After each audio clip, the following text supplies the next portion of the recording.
தீவிரமடையும். இந்த தீவிரமடையும் போராட்டத்தை மேலும் ஊக்கப்படுத்தாமல் இந்த போராட்டத்திற்கான கோரிக்கையை நிறைவேற்ற தமிழக அரசு அனைத்து விதமான நடவடிக்கையும் எடுக்க வேண்டும் என்று தமிழ்நாடு மருத்துவ அலுவலக சங்கம் சார்பாக தெரிவித்துக் கொள்கிறோம். இது வழக்கு கோர்ட்ல இருக்கு, அதுக்கு தமிழக அரசு என்ன பண்ணணும்னு சொல்றீங்க?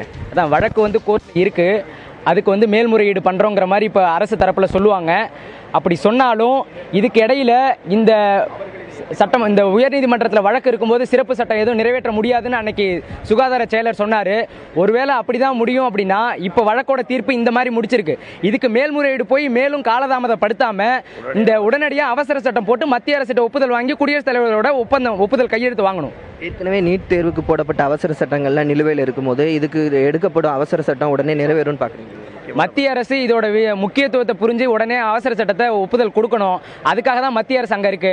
அது இல்லாமல் திரும்ப திரும்ப காலதாமதப்படுத்தினா இங்கே தேவையில்லாத பிரச்சனைகள், மக்கள் மத்தியில் குழப்பம், மத்திய அரசு மீதான நம்பிக்கையின்மை அதிகமாக வந்துடும். அதுதான். நீங்கள் சுகாதாரத்துறை செயலர் அமைச்சர்கள்ட்ட தொடர்பு கொண்டீங்களா? அவங்க அரசாங்கம் அடுத்த கட்டமாக என்ன முடிவு எடுத்திருக்காங்க? இதுவரை அரசு தரப்பில் நாங்கள் இன்னும் தொடர்பு கொள்ளலை. இதுக்கு மேலே தான் ஒரு குழு தமிழ்நாடு மருத்துவ சங்கம் சார்பில் அரசு தரப்பை தொடர்பு கொண்டு அடுத்த கட்ட நடவடிக்கைகள் என்ன பண்ண போறாங்கிறத கேட்டு தெரிஞ்சுக்கிட்டு அதுக்கப்புறம் சங்கத்தோட அடுத்த கட்ட நடவடிக்கைகளை நாங்கள் முடிவு செய்ய இருக்கிறோம். அதாவது போராட்டத்தினுடைய கோரிக்கை முழுமையாக நிறைவேறும் வரை தங்களுடைய போராட்டம் தொடரும் என்று இவர்கள் அறிவித்திருக்கிறார்கள்.